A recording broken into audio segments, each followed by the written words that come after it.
kebenaran penting tentang baptisan air. Mari kita baca ayat ini. Jikalau kamu tetap dalam firman-Ku, kamu benar-benar adalah murid-Ku, dan kamu akan mengetahui kebenaran, dan kebenaran itu akan memerdekakan kamu. The truth will set you free. Jadi kebenaran Allah itu, kebenaran firman Tuhan itu punya satu daya, power untuk membebaskan kita. Hanya itu tadi masalahnya, kita seringkali tidak mengerti. Kalau toh kita mengetahui, belum tentu kita menghayati. Nah, masalahnya di sini, belum tentu kita menghidupi kebenaran itu. Tuhan Yesus ngomong, kalau kamu mengerti kebenaran, kebenaran itu akan membebaskan kamu. Ada 3 kebenaran yang ingin saya angkat. Yang pertama, baptisan air itu mempersatukan kita dengan Kristus. Khususnya dengan pengalaman salib Kristus. Pengalaman salib itu apa? Kematian, penguburan, dan kebangkitan. Satu paket. Dan baptisan air ini menyatukan kita ke dalam Kristus.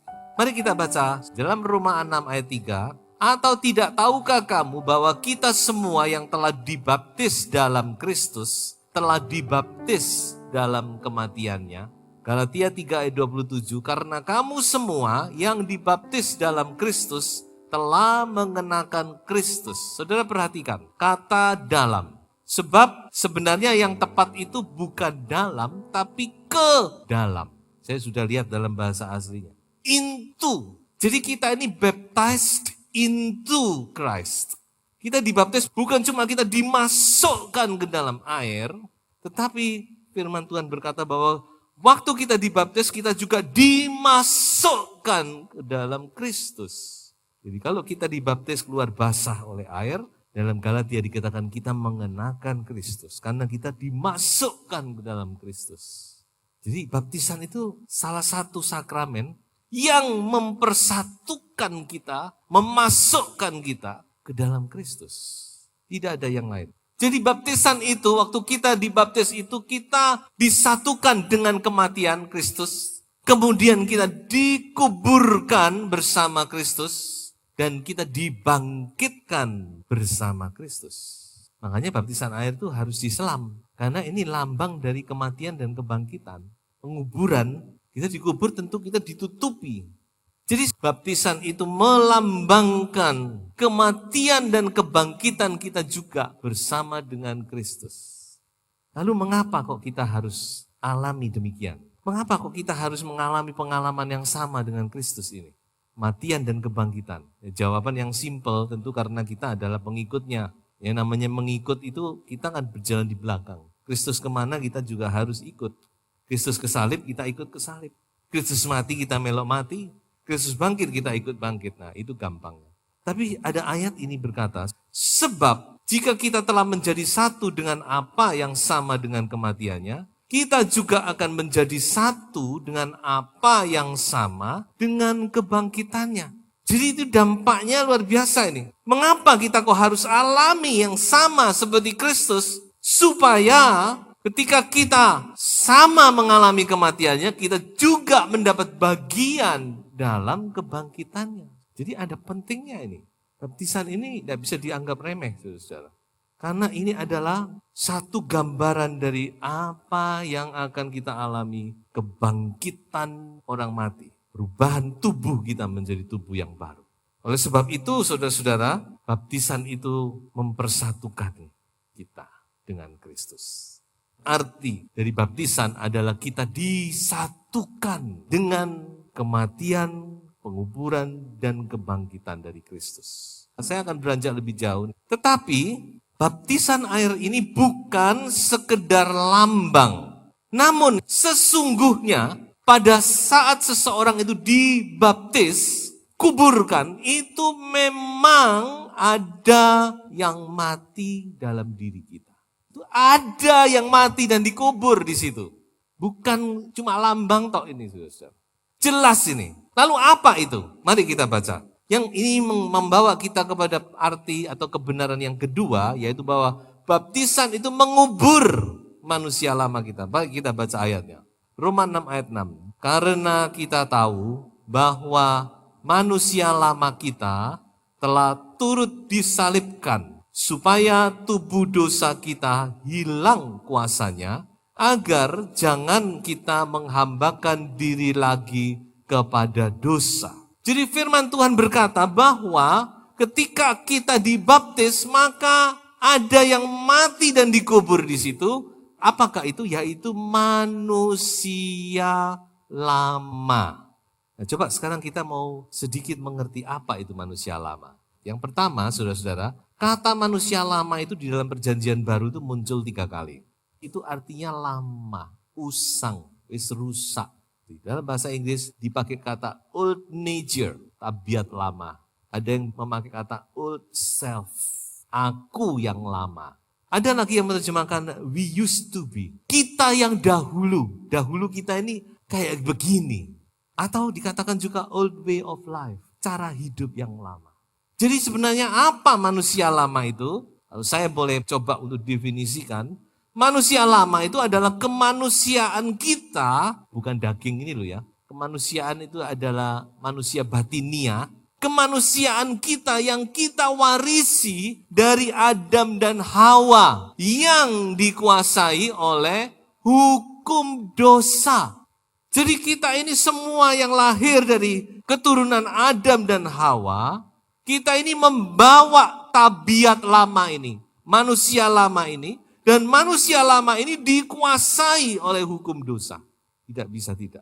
Makanya manusia sulit berbuat baik. Ingin berbuat baik tapi sulit. Seperti kata Paulus. Kehendak untuk berbuat baik ada. Tapi yang aku lakukan malah yang tidak baik. Mengapa?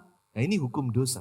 Hukum dosa ini kayak hukum gravitasi aja. Saya umpamakan aja analoginya. Selama kita di dunia, barang kita lepas dia akan jatuh ke bawah. Karena apa? Ada hukum gravitasi. Nah inilah yang menguasai manusia, sehingga manusia itu saudara-saudara tidak perlu diajar berbuat dosa, dia pasti akan kecenderungannya melakukan dosa. Tidak perlu sekolah berbuat dosa, sekolah menjadi baik, berbuat baik itu dari kecil. Saudara. Tapi kenyataannya orang tambah pintar, tambah jahat. Kenapa? Tambah berpendidikan, tambah jahat. Kenapa? Karena ada manusia lama yang dicengkram oleh dosa. Selama orang itu tidak dibebaskan dari manusia lama, dia akan terus dikuasai oleh dosa itu. Tidak bisa tidak. Meskipun dia coba untuk berbuat ini, menyiksa diri, untuk berpuasa, untuk apa, untuk ini. Tetapi kalau ini masih ada, dosa tetap akan mencengkram dia. Tidak bisa, kita tidak bisa melawan. Nah, kita bicara manusia lama, berarti ada manusia baru. Ya toh? Ada yang lama, tentu pasti ada yang baru. Lalu manusia baru itu bagaimana? Coba kita lihat. Di dalam perjanjian baru, kata manusia baru ini muncul juga 3 kali. Dalam bahasa asli pakai kata kainos anthropos, artinya manusia baru atau manusia yang segar. Ini adalah beberapa terjemahan new man, new nature, new self, new life, kebalikan dari tadi. Nah, manusia baru ini adalah hasil dari yang namanya kelahiran baru. Makanya Yesus berkata kepada Nikodemus, kalau kamu tidak dilahirkan baru, kamu tidak mungkin melihat kerajaan Allah. Tidak mungkin kamu masuk kerajaan Allah. Dengan manusia lama kita tidak bisa. Kita harus mengalami kelahiran baru. Supaya manusia lama kita ini mati dan sekarang bangkit atau lahir sesuatu yang baru. Dan manusia baru ini adalah manusia yang lahir dari Allah, kata Rasul Yohanes. Lahir dari atas, bukan dari bawah. Tapi dari atas, dari surga, dari karya firman dan Roh Kudus. Jadi manusia baru itu adalah manusia hasil dari kelahiran baru, manusia yang dilahirkan dari Allah, yang dapat mewarisi kerajaan surga. Sebab itu urut-urutan baptisan itu harus kita alami kelahiran baru dulu, baru kita dibaptis. Banyak orang tidak mengerti, dipikir baptis itu supaya masuk surga, tidak bisa. Yang menyelamatkan kita ini lahir baru, saudara. Saudara baptis 10 kali, kalau tidak lahir baru gak bisa masuk surga. Kita harus lahir baru, mengalami kelahiran baru. Kemudian kita dibaptis. Manusia lama kita dikubur. Jadi itu saya mohon saudara mengerti kenapa kok kita tidak membaptis anak kecil atau anak bayi. Kalau anak bayi itu penyerahan anak, iman orang tuanya membawa anak itu kepada Tuhan. Bukan iman anak ini belum mengerti. Nanti kalau dia sudah dewasa, dia mengerti dengan imannya sendiri, dia menyerahkan dirinya, dibaptis. Jadi kita punya dasar Alkitab. Nah sebab itulah betapa penting manusia lama itu untuk dikubur. Bagi orang yang sudah lahir baru, dia harus secepatnya mengalami baptisan supaya manusia lamanya itu mati, dikubur di situ. Mengapa demikian? Tadi sudah kita sedikit singgung di ayat tadi, yaitu dikatakan supaya tubuh dosa kita hilang kuasanya. Jadi ingat sudah ada manusia lama, ada dosa. Selama manusia lama ini masih bercokol dalam hidup kita, dosa itu akan menguasai.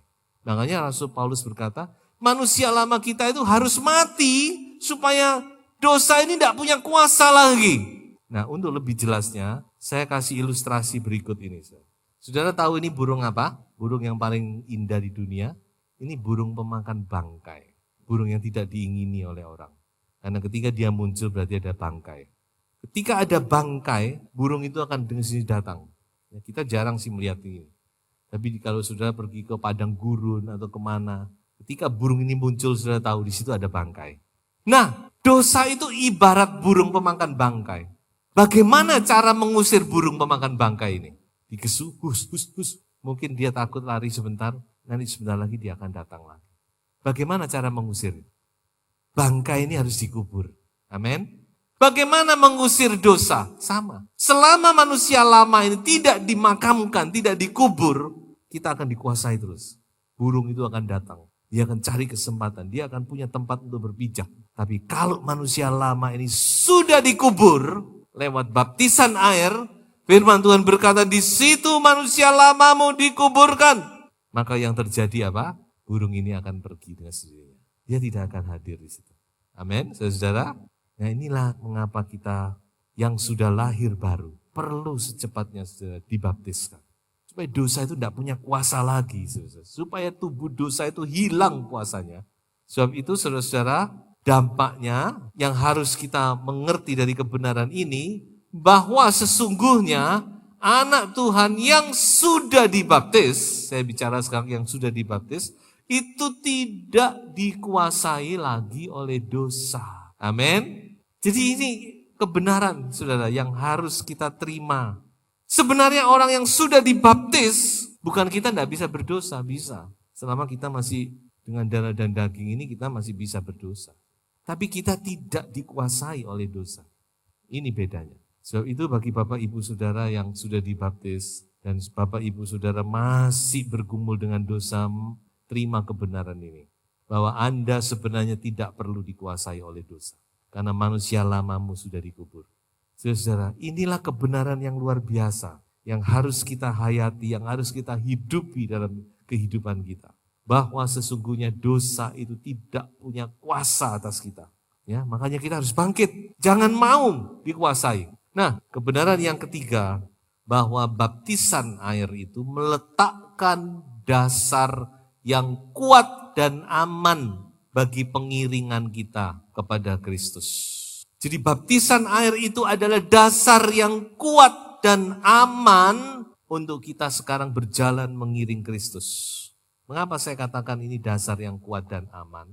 Saya mau mengambil satu contoh dalam Alkitab, ilustrasi yang memang itu adalah Alkitab yang mengatakan.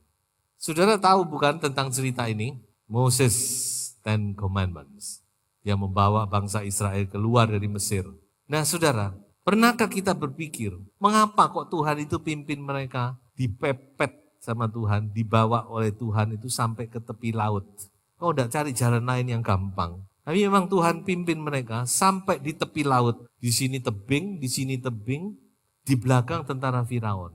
Apa Tuhan enggak keliru ini? Tuhan tidak pernah kesalah. Tuhan memang bawa mereka ke tepi laut. Supaya apa?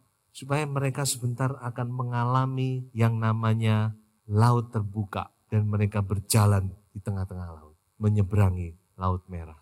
Dan firman Tuhan berkata bahwa itu adalah lambang baptisan air. 1 Korintus 10 ayat 1 dan 2.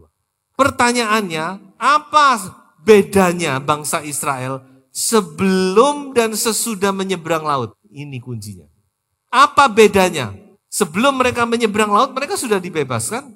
Mereka sudah bukan lagi budak, tapi mereka sudah dibebaskan. Tetapi ketika mereka belum menyeberang lautan, posisi mereka adalah posisi yang rawan. Mengapa posisi yang rawan? Karena Firaun dan tentaranya sewaktu-waktu bisa membunuh mereka. Itulah sebabnya Tuhan bawa mereka sampai di tepi Laut Merah. Tuhan buka laut itu dengan mujizatnya, dengan kuasanya, dia nyatakan kuasanya. Laut terbelah, bukan surut loh ya. Firman Tuhan berkata laut itu terbelah itu menjadi seperti dinding. Jadi ini jelas kuasa Tuhan. Bukan laut itu tiba-tiba surut seperti yang dikatakan oleh banyak ahli, terjadi begini fenomena begini sehingga lautnya tiba-tiba surut. Tidak. Firman Tuhan berkata mereka berjalan itu laut itu jadi seperti dinding air laut itu. Benar-benar Tuhan sibak air laut itu. Dan mereka berjalan di tengahnya. Sampai mereka semua sudah menyeberang. Dan Firaun mau mengikuti mereka, Tuhan tutup laut itu. Dan Firaun dan tentaranya semuanya mati di situ. Dan ketika mereka melihat apa yang Tuhan kerjakan, mereka bersorak-sorai, mereka memuji Tuhan. Keluaran pasal 15, mereka menyanyikan puji-pujian yang luar biasa. Baru mereka di situ sadar Tuhan begitu hebat. Jadi baptisan itu menyatakan kehebatan Tuhan. Saudara harus dibaptis supaya iblis, Firaun gambaran iblis, tidak punya power lagi terhadap hidup kita. Supaya kita benar-benar aman posisi kita.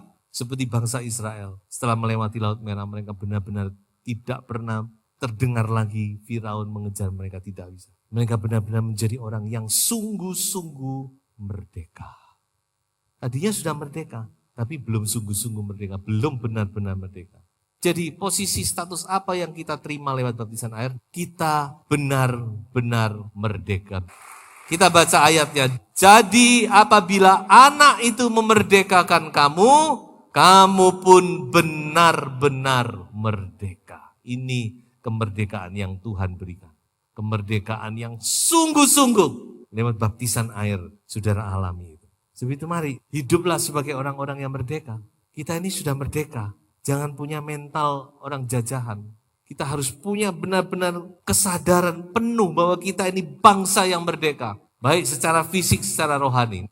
Baptisan itu kayak kita memproklamasikan diri. Bahwa kita adalah bangsa yang merdeka. Dan jangan mau dijajah lagi. Banyak anak Tuhan, kita tidak sadar akan kemerdekaan kita. Sehingga kita masih hidup seperti orang yang tidak punya power. Tidak punya kedaulatan atas diri sendiri. Kita mengikuti maunya iblis. Kita diperbudak oleh dosa. Tidak ada bedanya. Dibaptis dengan tidak dibaptis tidak ada bedanya. Mengapa? Karena tidak sadar kalau sudah merdeka. Lawan iblis dengan kuasa Allah. Roh Kudus menyertai saudara. Dengan saudara berbekal posisi saudara sebagai orang merdeka. Dengan kuasa Roh Kudus saya yakin kita bisa hidup berkemenangan. Memang perjuangan melawan dosa ini sepanjang hidup kita. Seumur hidup kita. Gitu. Manusia sepanjang hidup ini melawan apa sih? Melawan dosa. Tetapi berbeda. Orang yang sudah dibaptis dengan yang belum dibaptis lain posisinya. Kalau kita belum dibaptis, kita melawan dosa seperti orang itu melawan penjajah untuk mendapat kemerdekaan. Tapi sesudah kita dibaptis, kita melawan dosa itu seperti kita orang yang sudah merdeka, kita mempertahankan kemerdekaan kita. Jadi saudara-saudara, sebagai kesimpulan dari khotbah ini, bahwa baptisan air itu adalah sebuah fakta rohani. Jadi tidak kelihatan. Ya, banyak fakta yang tidak bisa kita lihat bukan dalam alam dunia ini. Baptisan air ini fakta rohani. Bahwa pertama, kita ada di dalam Kristus. Kedua, kita tidak lagi dikuasai oleh dosa. Dan ketiga, kita adalah orang yang sungguh-sungguh telah merdeka. Sebab itu, bagi yang belum dibaptis, beri dirimu dibaptis. Dan bagi saudara-saudara yang sudah dibaptis, hiduplah sebagai orang-orang yang merdeka. Tuhan Yesus memberkati kita semua.